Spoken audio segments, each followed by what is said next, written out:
Good morning, Trump's family. Welcome back to my channel. Have a good day, everyone, and God bless you. Alright, without further ado, let's get into the news this Sunday morning.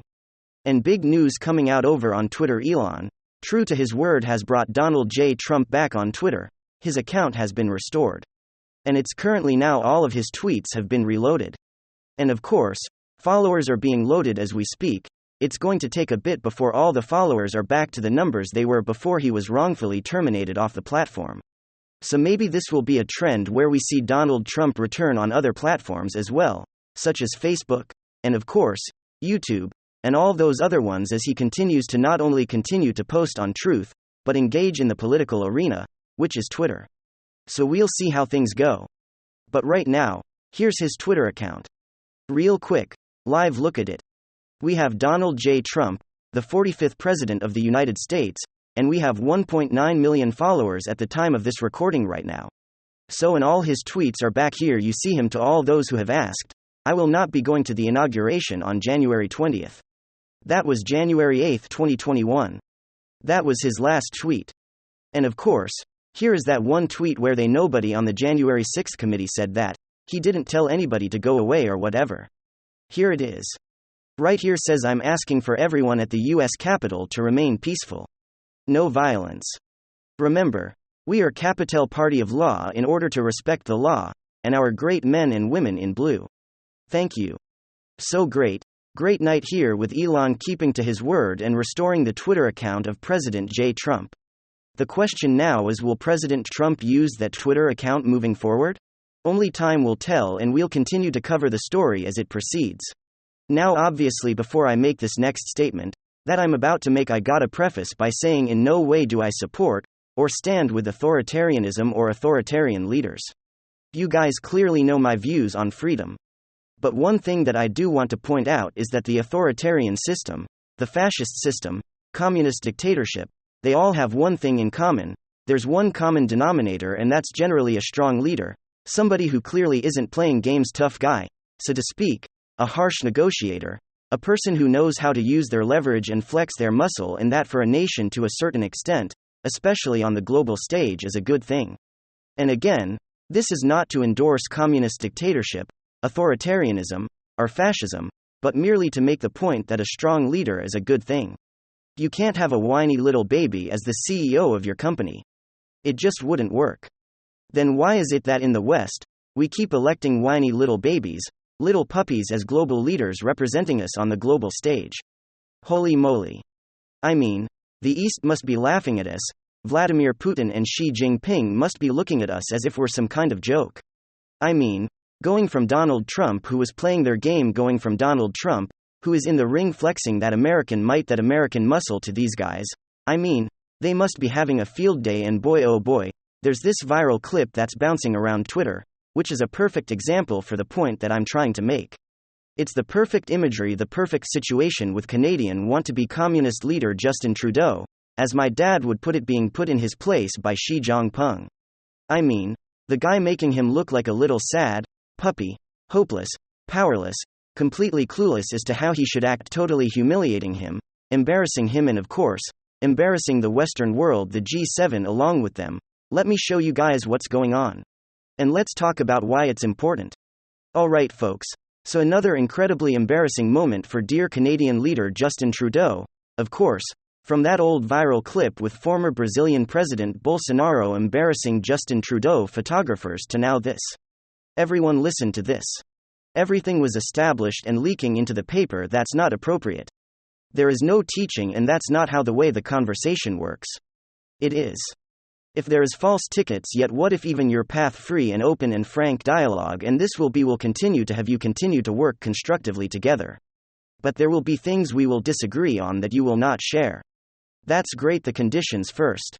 I mean, what an absolute clown once again, Justin Trudeau making a total fool of himself.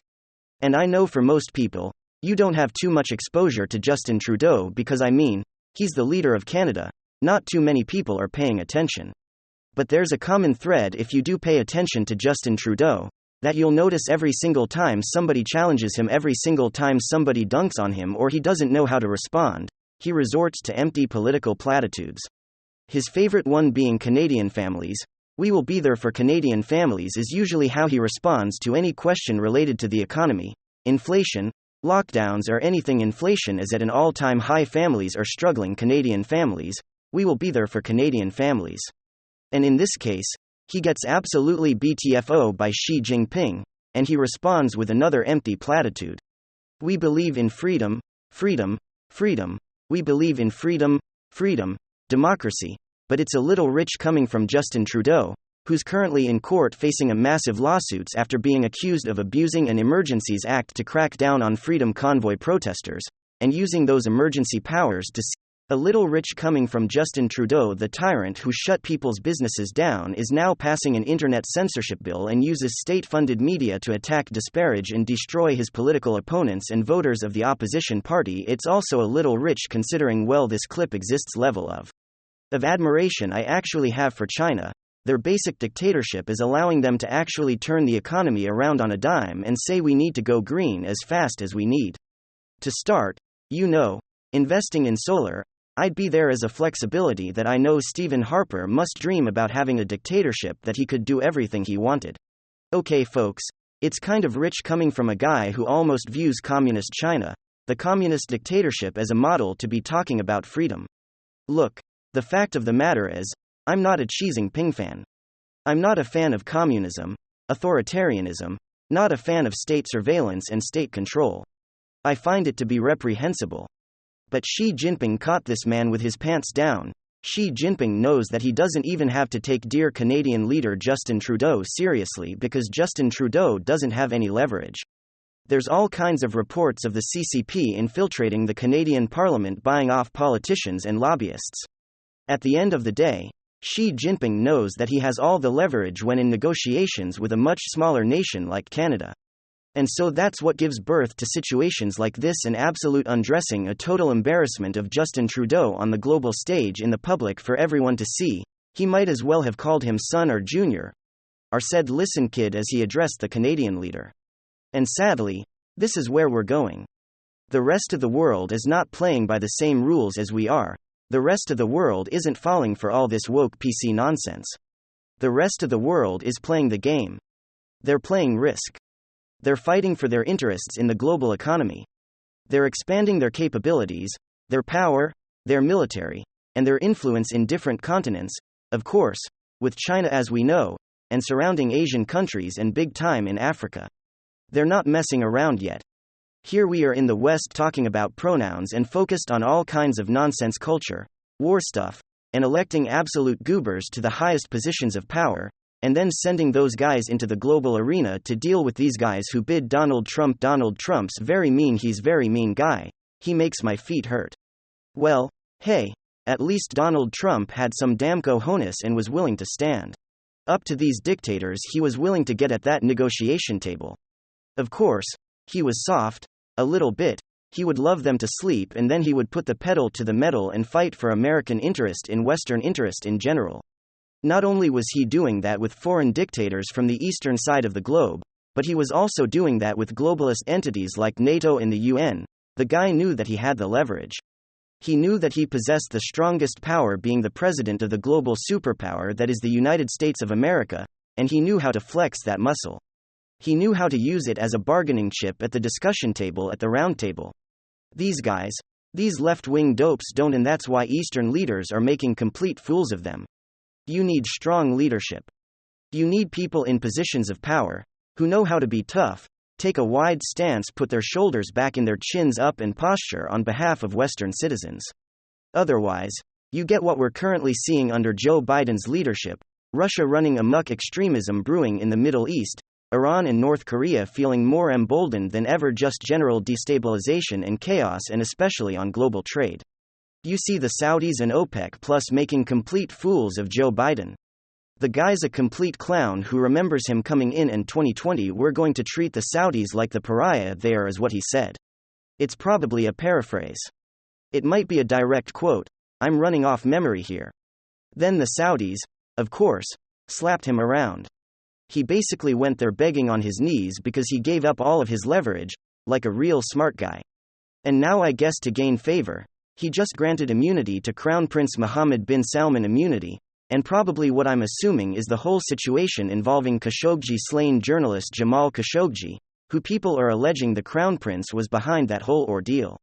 So, weak leader Joe Biden handicaps himself metaphorically by attacking domestic oil production, says he's going to be real tough on the Saudis, put himself in a position where he's then stuck begging the Saudis. The Saudis essentially tell him to take a hike, and now instead of pushing more domestic energy production and pushing the American engine forward, he's doing legal favors for the Saudi crown prince. Here's immunity, young prince, now please produce more oil with slave labor for us, please. I'll even kiss your feet is essentially how I'm reading the situation.